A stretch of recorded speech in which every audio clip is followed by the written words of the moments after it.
mi ahorro cuenta de Banco del Pacífico. Ahorras festejando cada gol de tu equipo, porque tú eliges cómo y cuánto ahorrar, haciendo lo que más te gusta y sin darte cuenta. Nueva app, mi ahorro cuenta de Banco del Pacífico. Ahorra siendo tú. Sistema Metrovía informa. Avanza la construcción de la Troncal 4, Batallón del Suburbio Centro, con el cual este sistema servirá aproximadamente al 66% de la ciudad, cubriendo amplios sectores de la misma, integrándose a las otras troncales ya existentes. La Troncal 4 recorrerá una longitud origen-destino de 11 kilómetros con 24 nuevas paradas. Una obra que sin duda beneficiará a más de 130,000 usuarios al día. Súbete a la Metrovía. La fiesta del fútbol sudamericano se enciende en Radio Atalaya. ¡Viva las emociones de la Copa América Brasil 2019! Con las voces que usted quiere escuchar. Marcelo Troviani, Rodolfo Piñeiro y todo un personal capacitado con la mejor información desde Brasil. Calor Copa América Brasil 2019. En Radio Atalaya, la radio más copera del Ecuador.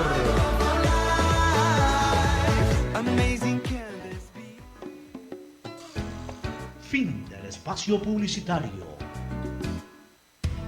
En Radio Atalaya, la siguiente es una programación clasificación A, apto para todo público, contenido o opinión.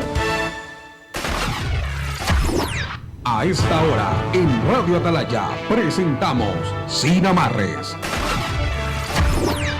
Sin Amarres es noticias. Sin Amarres es opinión. Sin Amarres, una mesa de diálogo donde sobresalen los temas de mayor interés social, económicos y políticos del país. Bienvenidos a su espacio Sin Amarres. Bajo la conducción y dirección del sociólogo Stalin Poveda Granoble. En el aire.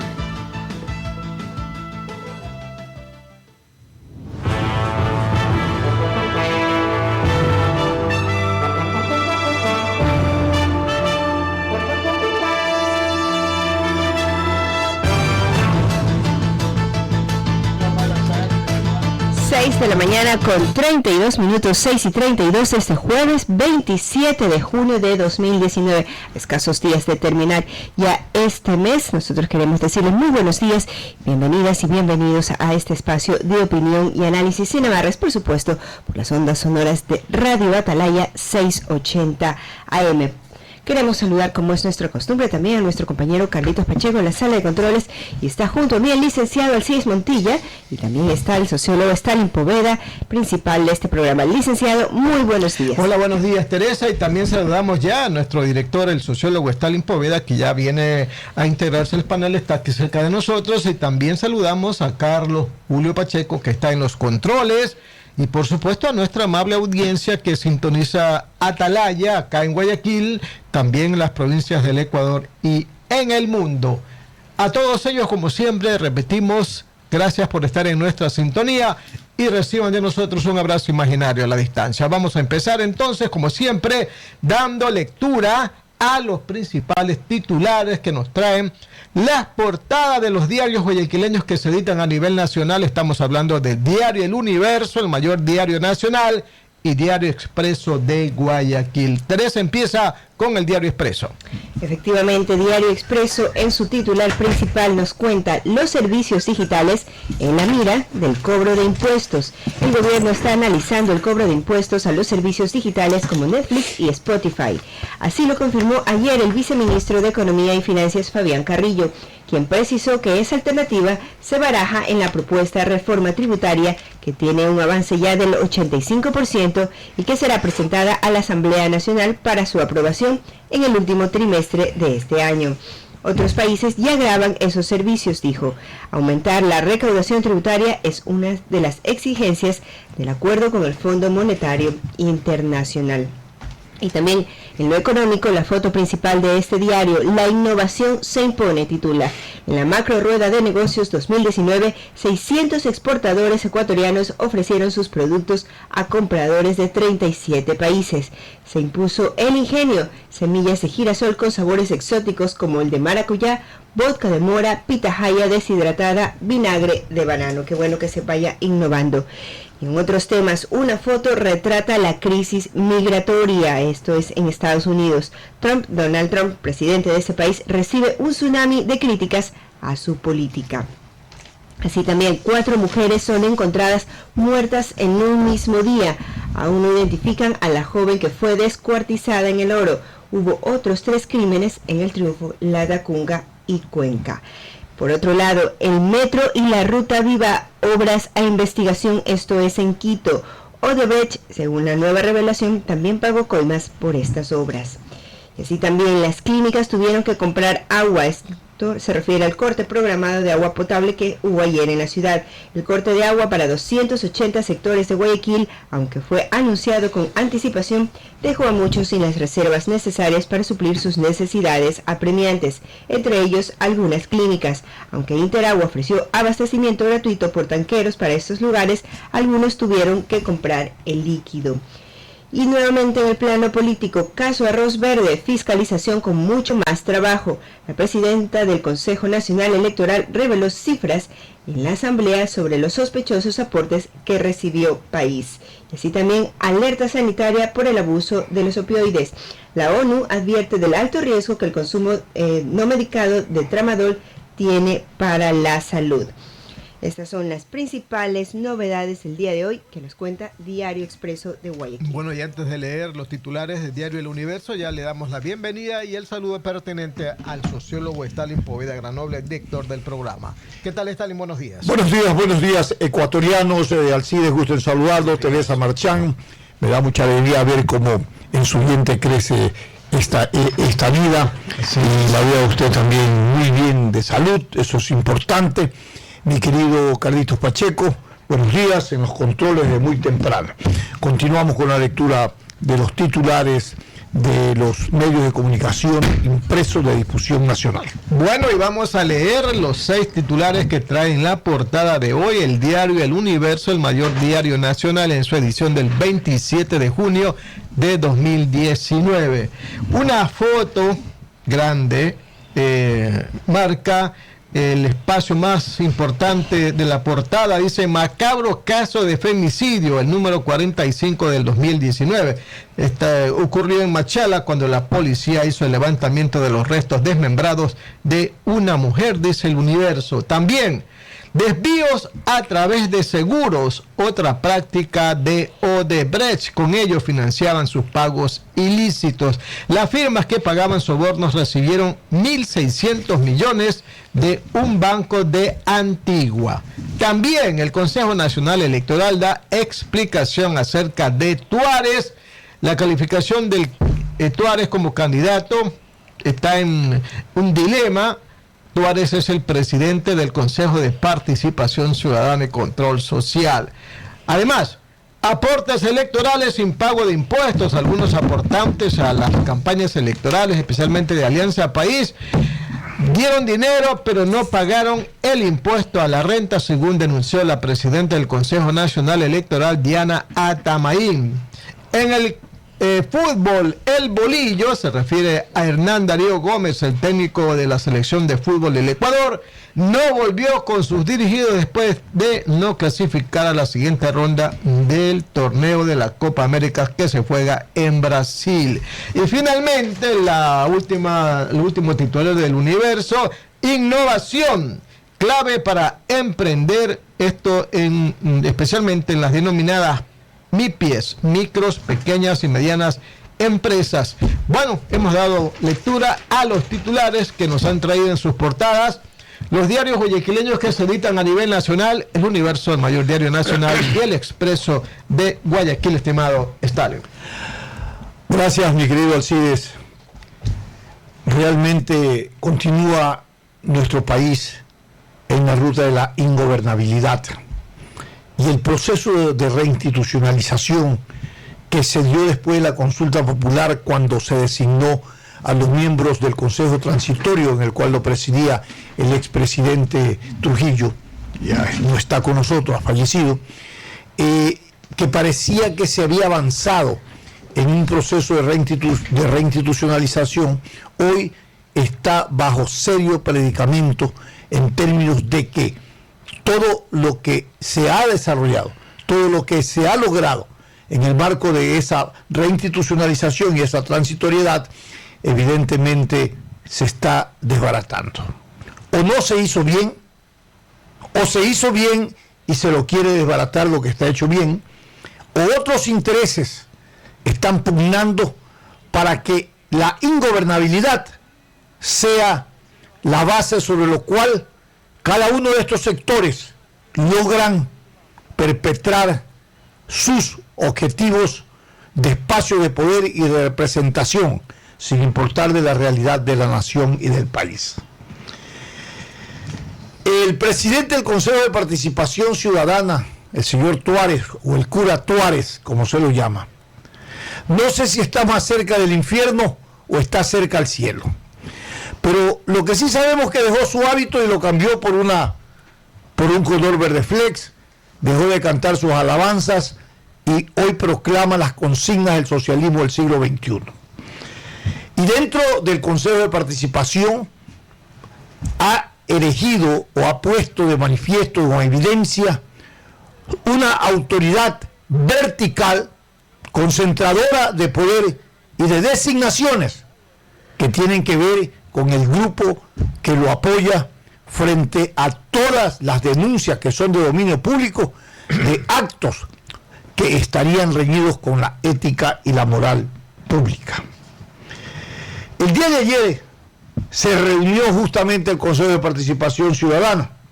Se reunieron la mayoría de la participación ciudadana que brindan a Tuárez. Y por otro lado, se quería reunir, o se reunieron los suplentes y la minoría. Cabezaba esta iniciativa la consejera Almeida, la cual fue descalificada y desautorizada por el presidente Tuárez. No le cedió los espacios respectivos donde tenían que reunirse, porque él a esa hora se reunía con movimientos sociales, entre comillas, convirtiendo de esta manera la sede del Consejo de Participación Ciudadana en una central política. Y en esas circunstancias, aquí hay mucha tela que cortar. ¿Cómo eso contamina y cómo eso beneficia espacio de representación y de poderes a nivel de la Asamblea Nacional? Hay unos en la Asamblea Nacional que no les importa mucho lo que está pasando con el presidente Tuárez, y hablo de bloques. Les interesa más traer al Consejo Electoral, llevarlo a la Asamblea y enjuiciarlo, porque hablan de una corresponsabilidad, hablan de que el Consejo transitorio anterior de electoral y el de ahora tienen responsabilidades respecto a la aceptación e inscripción de estas candidaturas. Y por cierto, las fuerzas políticas ahí se dividen, y les voy a decir por qué. Porque unos estarán conformes que continúe este consejo electoral, porque tienen sus representaciones, pues. Y los otros que no tienen o quieren captarlo totalmente, pugnan por la destitución de estos miembros del Consejo Nacional Electoral para quedarse ellos con el botín. ¿Qué le parece, mi querido Alcides? Y con la razón de que ya mismo vienen las elecciones presidenciales. Se preparan justamente para ese escenario electoral. Una consejera dice que pedirle aclaraciones al presidente del Consejo de Participación Ciudadana es un linchamiento mediático.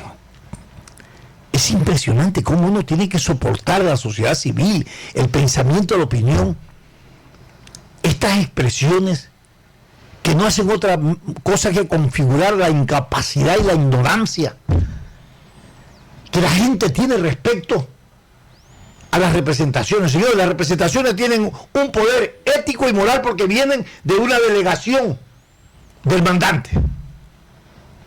Y si cuando llegas hay dudas de actos venidos con la ética y la moral pública, aún más siendo un representante de la iglesia o de un movimiento eclesiástico o cristiano, tienen que ser aclarados. Tiene que él personalmente decirle al país, señora, hago una aclaración necesaria, admito lo que tiene que admitir, desechar lo que tiene que desechar, pero es como deben de hacerse las cosas y cómo se deben de hacer en democracia. Yo le había dicho a usted, mi querido Alcides, hace 2 días, que se estaba fraguando una mayoría en contra de Tuárez. Y ya está la mayoría a nivel de los suplentes, lo que significa que los principales, o 2 de los que apoyan, o 1 de los que apoyan, hay 5 ahorita, sí, pues, de los suplentes. Significa que ya 1 de los que apoya a Tuárez estaría ya alineándose para hacer una nueva mayoría con la minoría que está determinada. Pero más allá de eso, de mayoría o minoría, ¿qué es lo que necesita el país? Necesita que ese organismo, que está en mal predicamento ante la opinión pública, ante los ciudadanos, tenga una resolución o existe o no existe. Y en esa perspectiva se barajan algunas opciones, pero que son difíciles de desamarrarlas. Por ejemplo, han dicho que no es posible destituirlos por un lado. Por otro lado, que no es posible desaparecerlos solo con una consulta, sino con una asamblea constituyente. Cosas que en este escenario político es muy difícil concretar esas opciones. Pero vuelvo a hacer la pregunta que nos hicimos al CIDE al día de ayer. ¿Por qué no se preguntó en la consulta popular de una vez por todas si debía desaparecer o mantenerse el Consejo de Participación y no hubiéramos obviado todos estos problemas? Gastos económicos, va a costar esta consulta otros 70 millones, para preguntar lo que debimos haber preguntado anteriormente. Y se preguntaron otras cosas que en la práctica nadie se acuerda ni se aplica. Es de esa manera como se desvaloriza una herramienta democrática de consulta y de soberanía a un pueblo. Es por esa razón que hay gente interesada en debilitar, en menospreciar, en devaluar esa herramienta democrática que es la consulta, y yo creo que es la más directa de expresión soberana de un pueblo. Por otro lado, si alguien de la oposición se hubiera propuesto a meter un caballo de Troya dentro del Consejo de Participación Ciudadana, no lo hubiera logrado y no hubiera encontrado el perfil tan perfecto como el Cura Suárez. Ha entrado a implosionar el Consejo de Participación Ciudadana más rápido que tarde, por los actos que él está generando con esa mayoría. Esto tiene que desaparecer, porque eso es un poco lo que está en la conciencia de los ciudadanos. Mi querido Alcides. Mire, y por el lado del juicio político, yo no estoy tan convencido de las causales por las cuales se los quiere llamar a juicio político y destituir al señor Tuárez. Porque algunos dicen que ¿dónde está la razón de la llamada? Debe haber alguna causal. El incumplimiento de funciones no está tan firme que digamos. Es control político, no más. Pero sí, pero es incumplimiento de funciones. Cumplimiento de funciones a una persona que apenas está 10, 15 días en el cargo. Entonces ahí está el problema. Ahí está el problema, la causal. Está bien. Encontramos la causal. Si la causal es incumplimiento de funciones, es una causal demasiado débil. A ver, hay dos no cosas. Convincente. Por eso es que no todos los bloques se han adherido a firmar el pedido de juicio político, porque primero hay que hacer la solicitud mediante una determinada cantidad de firmas de los legisladores, y algunos bloques han dicho, espérese un ratito, déjeme consultar. Me da la impresión de que no están tan convencidos del argumento por el cual se los quiere llamar al padre. ¿Al padre? Ya no le puedo decir padre. Tuárez. Dígale lo que como quiera, pero dígale de Tuárez. Yo le voy a decir una padre, ya no le digo padre, ya, o sacerdote, bueno, yo le digo padre a los que dan misa, ¿verdad? La figura que se ventila, producto de todas las inconformidades en su nombramiento, tiene que ver con la falta de legitimidad y de representación dentro de ese cargo. Porque por medio de su función están cuestionamientos que afectan la honra y la dignidad de esa representación que ha sido nombrada por el pueblo ecuatoriano a través de elecciones. Y para eso la Constitución prevé muchas cosas, de revocatoria de mandato a juicio político y todo lo que tú quieras. Mayoría adentro que lo destituyen, ¿no? Y que lo pueden dejar como consejero, no solamente. Hay tres cosas que pueden hacer. Y por último, yo creo que no hay que premiarlo al cura Tuárez. Llevarlo a un juicio político y darle un premio, porque va a declararse víctima y perseguido políticamente, cuando él no es un perseguido político, él es un perseguido por las inconformidades de su representación, que tienen que ver actos reñidos con su comportamiento y su conducta ética y moral. No hay que perderse, porque aquí la gente le encanta hacer ensayos. No, señores, aquí no se pierdan. Él está cuestionado públicamente por actos reñidos con la ética y la moral pública, que van desde forja de documentos, dinero no justificado, representaciones de grupos cristianos o de curias que dicen que eran y que no son. Entonces, señores, esos son comportamientos y conductas reñidas con el valor ético y moral de su representación que el pueblo le asignó. Así que sobre eso es que hay que juzgarlo. Nuestros anunciantes, volvemos inmediatamente.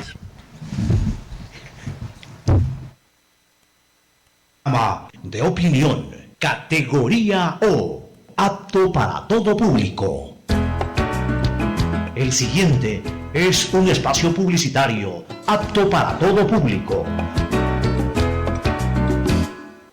Te contamos que EMAPAC y la Alcaldía de Guayaquil trabajan planificadamente en la ejecución de obras para la prevención de inundaciones en los sectores más vulnerables de la ciudad. Estamos construyendo las estructuras de drenaje pluvial que darán continuidad al sistema de alivio de aguas lluvias en la avenida Juan Tancamarengo, beneficiando a 132,000 habitantes de Mapasingue, Marta de Roldós, Lotización Señora de Pareja y sectores aledaños. Además, dentro del programa de prevención de inundaciones, se está licitando la construcción del nuevo sistema de drenaje pluvial en la intersección de la avenida Casuarina con la vía perimetral. EMAPAC trabaja por un Guayaquil saludable, inclusivo y sustentable, en coordinación con la Alcaldía y supervisando a Interagua.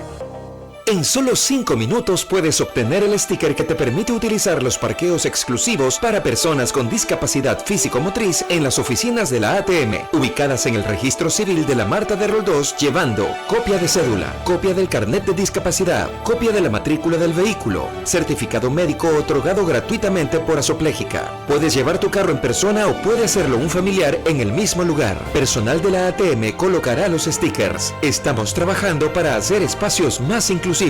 ATM, todo por Guayaquil, en coordinación con la Alcaldía. Sistema Metrovía informa. Avanza la construcción de la Troncal 4, Batallón del Suburbio Centro, con el cual este sistema servirá aproximadamente al 66% de la ciudad, cubriendo amplios sectores de la misma, integrándose a las otras troncales ya existentes. La Troncal 4 recorrerá una longitud origen-destino de 11 kilómetros con 24 nuevas paradas, una obra que sin duda beneficiará a más de 130,000 usuarios al día. Súbete a la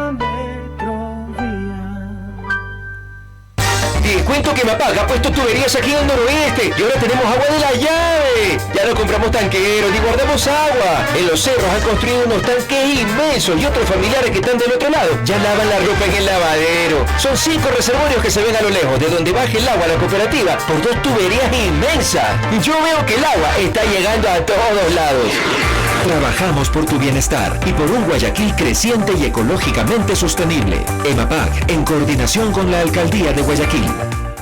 La ATM informa la eliminación de girosemú en la vía perimetral y la calle Marcelino Maridueña para mejorar la fluidez vehicular. Quienes circulen por la perimetral y necesiten retornar a la avenida 25 de Julio deben utilizar las rutas alternas: Victoria, Suscal, Marcelino Maridueña, perimetral; Oña, Marcelino Maridueña, perimetral. Y los que se dirigen al norte deben retornar por la perimetral avanzando hasta la abertura del parterre central frente a la gasolinera Terpel en la Isla Trinitaria. Nos importa tu tiempo y también tu comodidad. ATM, todo por Guayaquil, en coordinación con la Alcaldía. Sistema Metrovía informa. Avanza la construcción de la Troncal 4, Batallón del Suburbio Centro, con el cual este sistema servirá aproximadamente al 66% de la ciudad, cubriendo amplios sectores de la misma, integrándose a las otras troncales ya existentes. La Troncal 4 recorrerá una longitud origen-destino de 11 kilómetros con 24 nuevas paradas, una obra que sin duda beneficiará a más de 130,000 usuarios al día. Súbete a la La fiesta del fútbol sudamericano se enciende en Radio Atalaya. Viva las emociones de la Copa América Brasil 2019. Con las voces que usted quiere escuchar. Marcelo Troviani, Rodolfo Piñeiro y todo un personal capacitado con la mejor información desde Brasil. Calor Copa América Brasil 2019. En Radio Atalaya, la radio más copera del Ecuador.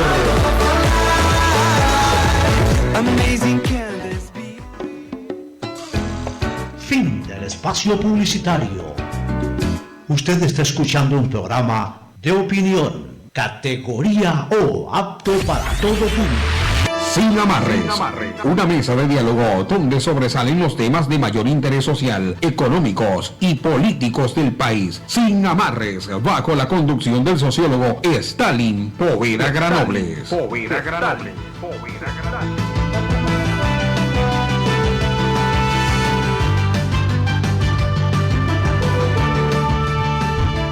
6 de la mañana con 56 minutos. Recordarles que la readecuación del paradero en la vía perimetral a la altura de la Universidad del Pacífico, con techos, kioscos y baños, y el futuro terminal satélite con paso peatonal elevado en el mismo lugar, son parte del camino de la innovación de la ATM y la Alcaldía de Guayaquil.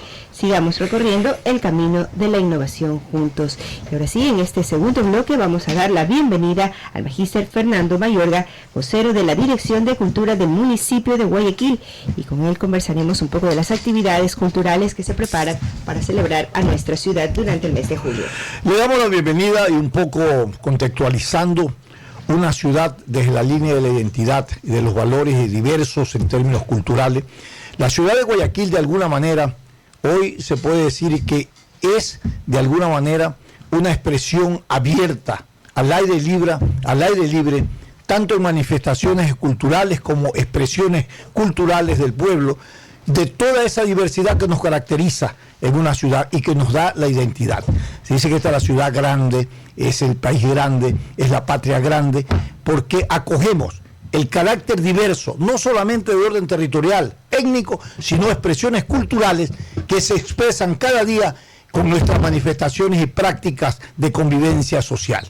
La ciudad de Guayaquil ha experimentado en estos últimos años un importante aporte a la reivindicación de sus valores culturales. Por ejemplo, tenemos en la ciudad de Guayaquil tantos íconos en el orden cultural convertidos en una estatua, representaciones populares de tareas y actividades que han caracterizado el desarrollo, ¿no?, y también la actividad productiva de nuestra ciudad. Por otro lado, tenemos Guayarte, tenemos espacios para el arte, para la cultura. En todo caso, en la línea del desarrollo humano, cultural y social, la ciudad está articulándose en esa propuesta. Y desde esa perspectiva, con esta contextualización, queremos un poco conocer con nuestro invitado cuál es la línea de acción para la ciudad respecto a la diversidad y la cultura como expresión de desarrollo e identidad de nuestra ciudad. Buenos días, don Stalin, don Alcides, buenos días. Teresa, buenos días, y gracias por la invitación de usted, y además Stalin, gracias por la tan justa presentación, diría yo. Es un honor para mí estar aquí difundiendo uno de los eventos culturales que se ha vuelto emblemático y que contribuye también, respondiendo en parte a su pregunta, uno de los aspectos, diría yo, que es esto de alimentar el alma y el espíritu, ¿no?, a través de las artes, ¿no?, artes visuales. Y en ese sentido, pues este año estamos realizando la 60 o 60ª edición del Salón de Julio, que es un concurso de pintura. Ahora, ¿por qué es importante el Salón de Julio? Primero, porque yo diría que son 60 años de manera sostenida y casi ininterrumpida que hemos estado presentes, contribuyendo en el desarrollo de la cultura nacional, no solo de Guayaquil, he dicho nacional, ¿no?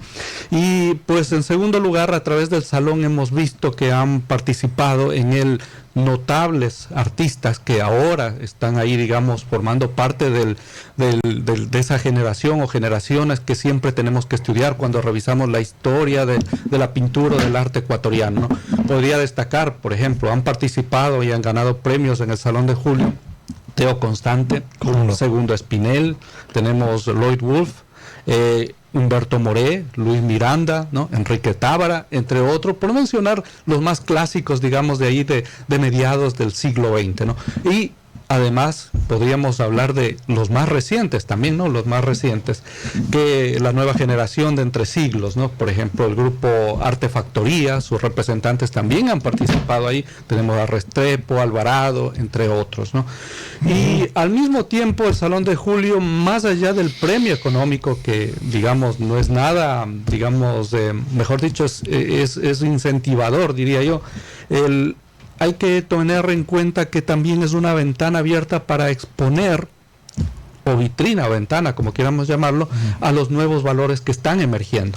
Generaciones que están viniendo también con propuestas muy interesantes, ¿no? Y estamos hablando, por dar en los últimos salones de julio, la participación de jóvenes, inclusive algunos que no llegan ni a los 30 años, pero tienen interesantes propuestas y han sido calificados por jurados internacionales que les han dado el primero, segundo y tercer lugar, ¿no? Muchos dicen que la presencia de fuerzas internacionales ha cambiado el panorama del Salón de Julio, porque ellos no solamente que vienen a recetar las obras, sino que también eligen al ganador.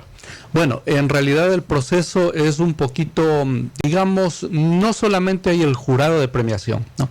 Tenemos, bueno, los concursantes se inscriben y viene un jurado de admisión al salón, que son totalmente nacionales. 3 artistas o críticos o gestores culturales muy relacionados con el quehacer actual, ¿no?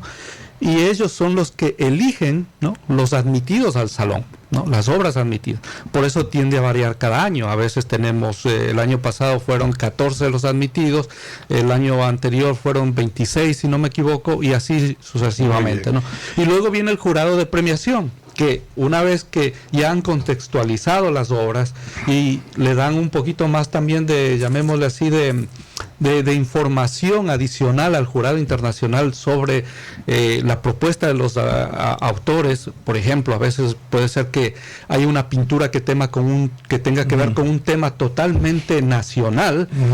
En ese momento pues necesitan algo de guianza, digamos, de pronto el jurado internacional. Nacional y escenarios políticos también que puedan ser representados, pero ha habido también, porque quiero preguntarle a usted, ¿cuáles son también los requisitos de aceptabilidad para el salón? Porque ha habido experiencias como, por ejemplo, cuando se muestran, o en algún momento, algún cuadro con una carga de sexo, sexismo, lo que sea, o con otra carga de un género poco conocido, ¿no? Así como era antes lo abstracto.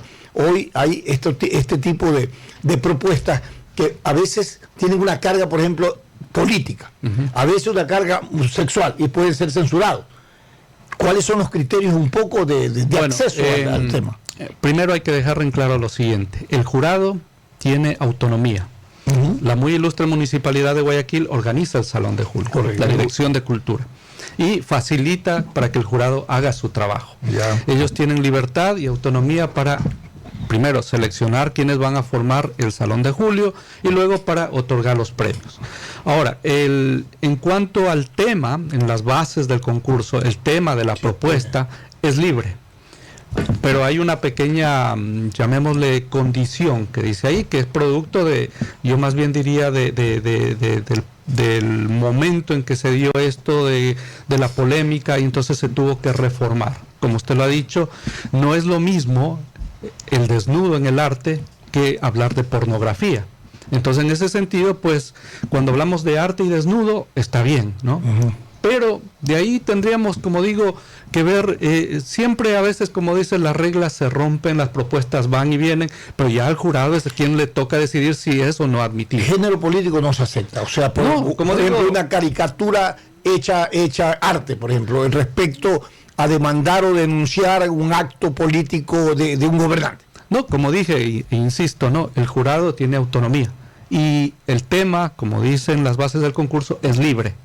O sea, la propuesta es suya, no hay problema, siempre y cuando, como dice ahí, no sea pornografía. Pero hay gente que igual sigue presentando las propuestas y el jurado decide si la acepta o no. O sea, el derecho de admitir. En eso sí, nosotros somos, como dice ahí, nos mantenemos al margen. Normalmente, el año anterior, ¿cuántos participantes? La tendencia ha sido en las últimas décadas alrededor de que se inscriben para participar entre 160 a 200 y ha ido variando cada año. Este año llegamos casi a los 190 llegamos este año. Y ya se cerró la convocatoria. La convocatoria ya se cerró el día lunes. Del país, como pregunta. Sí, la convocatoria es nacional. Es nacional, pero también pueden participar extranjeros que hayan residido en el país más de 2 años y lo puedan demostrar con documentación. Y a partir del 24 que se cerraron ya para las en este momento estamos, el día de hoy empieza el proceso de revisión de las propuestas por parte del jurado de admisión. Luego, cuando ellos hayan hecho su trabajo, la próxima semana viene el jurado internacional. Primero, yo diría es importante tener el jurado internacional y porque ellos tienen una visión de lo que está sucediendo en el ámbito de las artes ya en un contexto más amplio, más global. Porque eso de ahí nosotros también tenemos impulsamos esto de que hay una exposición y proyección también internacional con los ganadores del Salón de Julio. Entonces, no es lo mismo, digamos, que pueda ser, con esto no estoy diciendo que sea requisito ni nada, pero yo diría que a veces puede haber un tema que tenga que ver solo con lo nuestro, entonces solo lo entendemos nosotros como locales, pero con una visión ya más amplia, por ejemplo, y hay propuestas muy interesantes con temas que son globales. Entonces yo creo que esta visión de venir del jurado internacional también nos ayuda a ubicarnos ya en el contexto a lo ancho y amplio de América Latina, digamos, porque luego también viene un Salón de Julio internacional que es ni más ni menos exhibir estas obras de los ganadores en exposición. Sí. Ya se lo ha hecho, ¿verdad? Se lo ha hecho, sí, han estado en Chile, en Colombia, en Argentina, en Cuba incluso. En estos salones de julio ha participado Guayasamín. Pregunto yo, ¿participó? Que, bueno, ya sí, participó Guayasamín, pero les comento anecdóticamente. El Guayasamín fue uno de los padrinos, digamos, del nacimiento del Salón de Julio. En el año 1959 nace el Salón de Julio. Hay una historia, ¿no? Y paralelo al concurso, Guayasamín Guayasamín hizo una exposición paralela, digamos. Se dio el Salón de Julio, pero también para que este tenga realce y haya, digamos, motivación adicional para que la gente asista. Guayasamín también hizo una exposición en el mismo sitio. Y él estuvo presente, fue uno de los coordinadores de la primera edición. Bueno. Y pues sí, organizó su presencia, pues fue como, digamos, un apadrinazgo, digamos, en ese sentido, en el origen. ¿Y los premios, oiga? Los premios. Las nuevas generaciones están de alguna manera, ¿cómo le puedo decir? No permitiendo o de alguna manera excluyendo la participación de viejos pintores, Tábara, toda esta gente que son ponentes.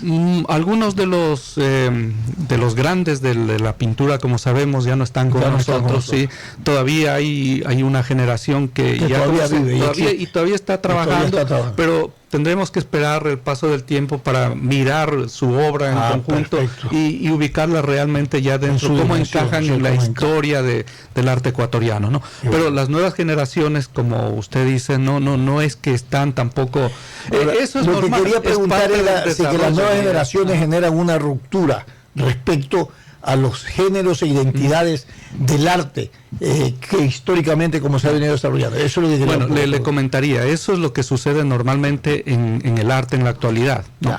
Por ejemplo, si revisamos la historia del arte, ¿no? Hemos visto que el arte en Egipto duró 5.000 años, luego vino el arte cristiano, llamemos de los primeros cristianos, o el arte clásico, que dura como casi 1.000 años, ¿no? de vigencia. Luego viene la época medieval, viene el gótico, el románico, que cada vez son menos y menos. Llega el barroco, tenemos renacimiento, que llegan a durar periodos que no pasan de los 100 años. Llegamos al siglo XX, estamos hablando ya de ismos, que cada 10 años aproximadamente empiezan a cambiarlo, y ya no se puede hablar de una permanencia de muchos años, ¿no?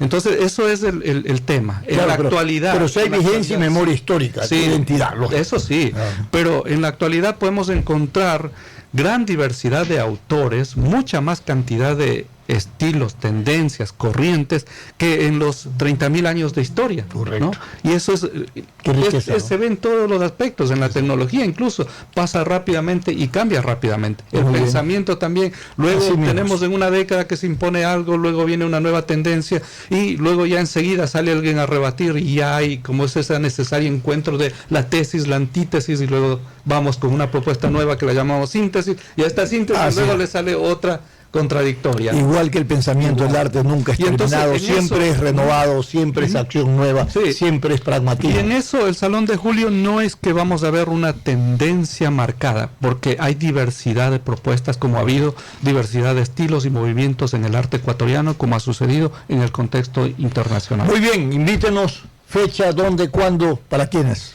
Bueno, el 24 de julio es la inauguración. Perfecto. 24 de julio en el Museo Municipal, inauguración y premiación.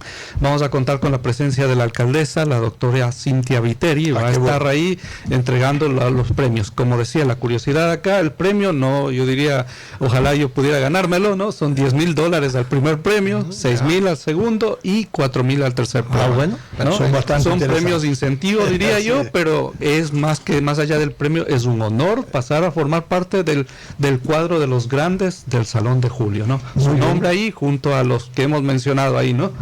Muy bien, Fernando Mayorga, vocero de la Dirección de Cultura del municipio de Guayaquil, y hemos abordado un poco el conocimiento histórico del Salón de Julio, lo que representa y qué significa realmente para Guayaquil. En una exposición de arte y cultura, porque a través del arte se expresa también formas culturales y de convivencia social. Gracias por haber estado con nosotros, Fernando. Gracias a ustedes, muy amables por recibirnos aquí. Continuamos con nuestras entrevistas. Bueno, vemos el arte se renueva, avanza y gana espacios. Lo que parece que no avanza mucho y se queda estancado es la política nacional. Así que eso vamos a hablar eso con nuestro invitado. Exactamente, vamos a darle este giro. Vamos a conversar con el magíster Mario Cubi, decano de la Facultad de Derecho y Gobernabilidad de la Universidad Ecotec. Con él, precisamente como lo habíamos anunciado, dialogaremos, haremos un análisis de la coyuntura política nacional. Lo invitamos. Muy bien, lo invitamos a la mesa de diálogo, Fernando. Magíster Mario Cubi. Magíster. Por allí estaremos. Preparada ya la agenda entonces para este mes de julio. Bueno, una agenda extensa, ¿no? Sí. Como se merece la ciudad. Así que hay para todos los gustos. ¿Ve? Perfecto. Damos entonces la bienvenida a Mario Cubi, decano de la Facultad de Derecho y Gobernabilidad de la Universidad Ecotec. Le damos la bienvenida, Mario Cubi. Realmente siempre abordamos contigo escenarios que tienen que ver con temas de gobernabilidad y cada día en nuestro país resulta ser que en vez de avanzar en una transición institucional para la gobernabilidad, parecemos que retrocedemos. Y las crisis y confrontaciones en el orden institucional son evidentes, lo cual hace imposible generar acuerdos nacionales y desarrollar una agenda mínima que permita la estabilidad económica, social y política del país. Buenos días y bienvenido. ¿Cuál es tu mirada a este escenario que se vive de conflictividad y confrontación de la institucionalidad en el país de cara a generar procesos de gobernabilidad? Buenos días Alcides, buenos días Stalin, buenos días a los que nos escuchan, siempre un gusto estar acá, gracias por su invitación. Sí, como lo mencionas, es grave, es preocupante porque cada día salen más temas y parece que vivimos de coyuntura en coyuntura, que algo así como mencionamos en el tema del arte cada vez son más cortos, ¿no? En lugar de enfocarnos y profundizar en los temas que hay que corregir, parecería que cada 6 horas, ya ni siquiera cada día, hay un nuevo tema del que toca discutir o hay que preocuparse. Y en ese sentido, sí me gustaría que empecemos a pensar a mayor plazo. Es hora ya de pensar en, primero se escucha mucho ya la posibilidad de una reforma constitucional, por ahí algunos que hablan de asamblea constituyente, otros de una reforma parcial, otros de enmienda, otros de unas reformas con algunos elementos, y empezar a pensar no en los problemas solo de hoy, sino en lo que tenemos que corregir para que el país empiece a caminar un poco más. Tenemos en menos de 2 años ya una elección presidencial. Tenemos en este momento un reciente ajuste en la Asamblea que no termina de cuajar porque lastimosamente en lugar de haber proyectos de ley fuertes que respondan a la problemática nacional, vemos fiscalización 1, fiscalización 2, fiscalización 3, problema 4. Y en base a eso yo creo que sí es necesario volver a sentarnos en la mesa con algo de tranquilidad y decir, a ver, hoy yo honestamente, fuera de todos los problemas, no veo una falta de estabilidad fuerte a nivel de gobierno ni a nivel de asamblea. A nivel de gobierno, a pesar de que tenemos diferencias en muchos puntos, no hay inestabilidad. Y eso creo que debemos aprovecharlo como país. Claro, no hay inestabilidad, pero no hay gobernabilidad tampoco. No hay acuerdos, no estoy tan seguro. No hay una asamblea que realmente se dedique a legislar, que es leyes que necesitamos, están dedicados a un tema eminentemente que también es su responsabilidad de fiscalización. Pero yo quiero hacer una reflexión sobre lo que tú dices. Pero cada vez y cuando hay estas crisis, ¿no? Retrocedemos y decimos, ¿sabes qué? Hay que ir a una constituyente. Y yo me pregunto, ¿cuántas veces hemos ido a constituyentes? Y la última que aprobamos y tenemos era para 300 años, con candados que no se los podía mover. Y se ha hecho con esa constituyente y esa constitución lo que les ha dado la gana. ¿Dónde está la falla? Está en que no tenemos una constitución adecuada. Otros países tienen constituciones de 300, 200 años, ¿no? Con poquísimos artículos. Pero la conducta ética y moral de los ciudadanos y de los gobernantes y de la estructura del poder político, ¿no? Ha generado el respeto a esa forma y a esa estructura de convivencia política. Aquí no pasa eso. Me atrevo a decirte que hay dos elementos. ¿Ya? Y hay dos opciones. En primera instancia, en efecto, la capacidad de los ciudadanos y de los gobernantes de adaptarse a un sistema y respetarlo en el ejercicio de sus funciones, no querer llegar y cambiar absolutamente todo de un día para el otro, que es complejo en este tipo de estructuras, debe empezar a sentirse más. Debemos ser un poco más serios en los procesos y por eso esta necesidad de acuerdos que vean a largo plazo. Recordaba el día de ayer conversando con el doctor Alfredo Negrete el caso chileno, que todavía vive con la constitución de Pinochet. ¿Todavía? Tiene 40 reformas de encima, pero vive con la misma constitución, con procesos progresivos en los que, a pesar de que ha habido gobiernos de izquierda, de izquierda y de derecha, se tiene un plan país, se tienen políticas públicas de largo plazo. Nacionales, Mario. Correcto. Y es ahí donde hay que llegar. Claro, ahí donde llegar, pero se partió de una concertación, pues. Se parte de acuerdos. Y allá voy. Porque hoy no me parece un mal escenario. Si bien es cierto, hace mucho tiempo no teníamos en la Asamblea Nacional un escenario como estos donde no hay mayorías, donde todos los días hay que negociar, donde todos los días hay que acordar, donde cada proyecto de ley será un conflicto que no necesariamente es negativo, porque en política los acuerdos no son malos, son necesarios. Y además sin acuerdos no se aprueban las leyes, Mario. Por eso, y es ahora donde yo veo la oportunidad de poder conversar de verdad, porque toca acordar. Es distinto cuando un solo partido tiene el control y por lo tanto desde una cabeza o desde una directiva de partido se define.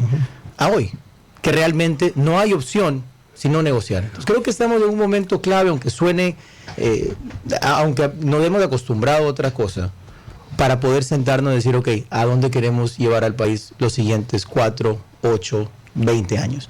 Y es ahí donde hay algunas estructuras interesantes que debatir. Yo no creo que estamos en un momento político para una asamblea constituyente. Creo que eso sería salirnos nuevamente de los temas. ¿Por qué? Porque faltan temas, porque usted dice que hay estabilidad. Yo creo que sí, yo no veo... Con estabilidad es fácil cambiar mediante una asamblea nacional constituyente lo que el país quiere llevar adelante, ¿no? Las cosas, ¿no? O sea, lo que tú quieres decir es que con estabilidad es posible una asamblea constituyente. Vamos a ir a otras elecciones. El médico le dice, lo puedo operar porque tiene una buena presión arterial. Así aquí la presión arterial es la estabilidad. Operemos al país mediante una constituyente, pues, Mario. Usando el mismo ejemplo, la constituyente, escoger y abrirlo, hacer una operación a pecho abierto y ver qué pasa, porque de repente se me sobrevive. Yo creo que podemos ir en pequeñas incisiones o en unas cuantas reformas puntuales que nos den algo más de herramientas para trabajar. Por ejemplo, ¿cuál? A ver. Uno de los temas que vengo estudiando hace mucho tiempo y antes de plantearlo solo quiero hacer dos puntualizaciones.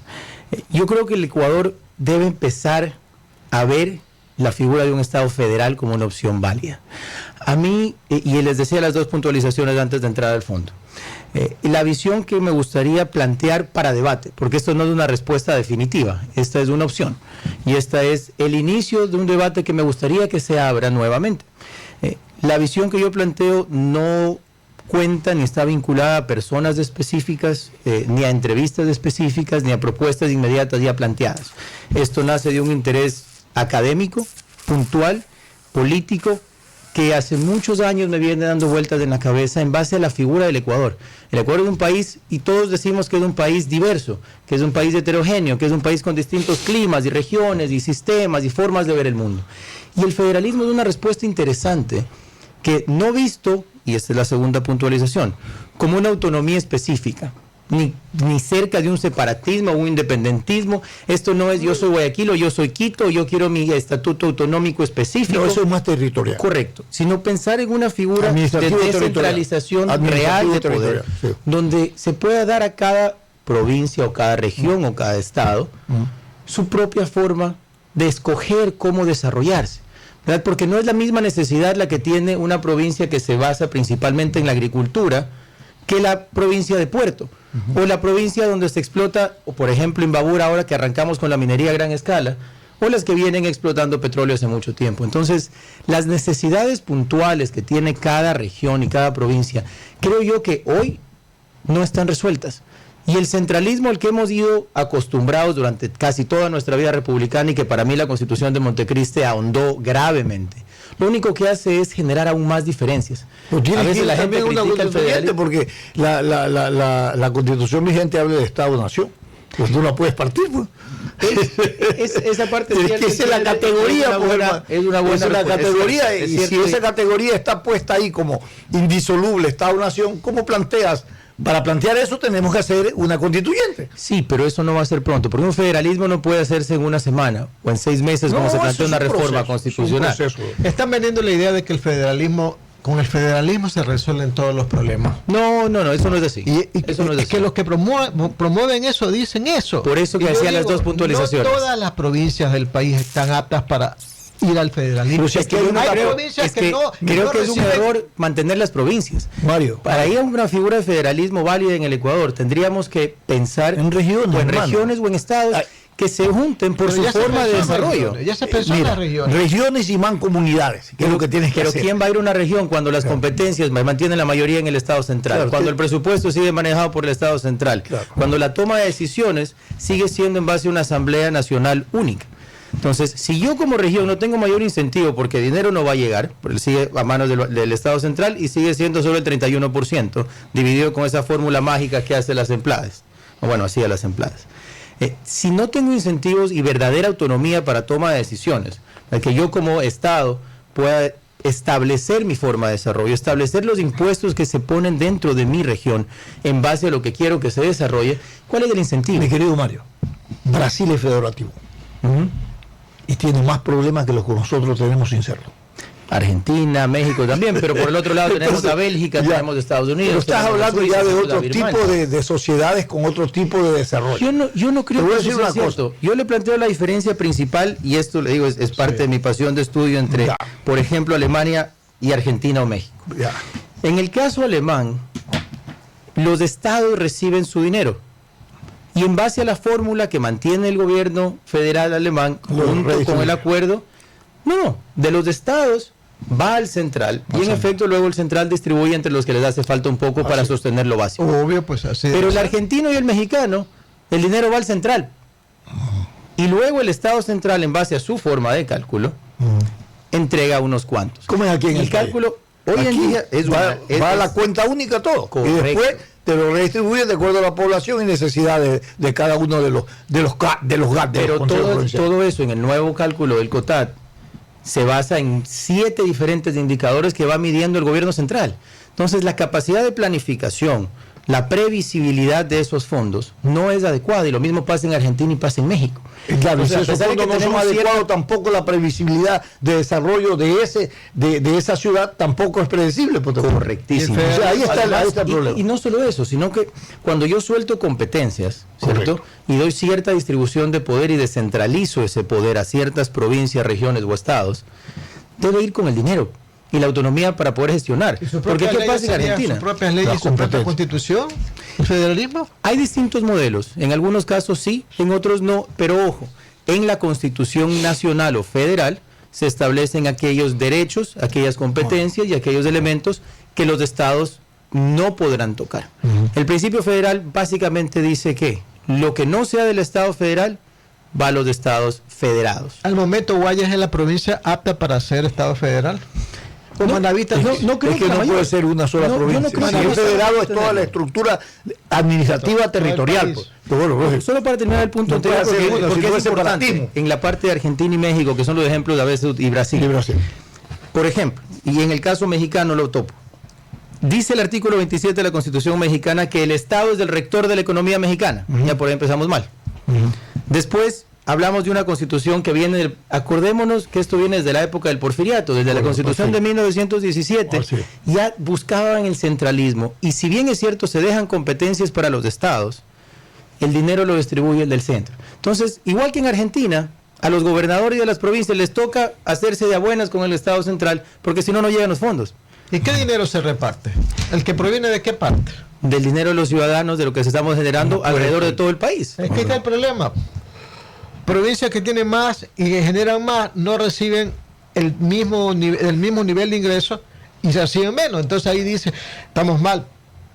Guayas, por ejemplo, es la queja permanente. Guayas envía 100 millones, pero le dan 40.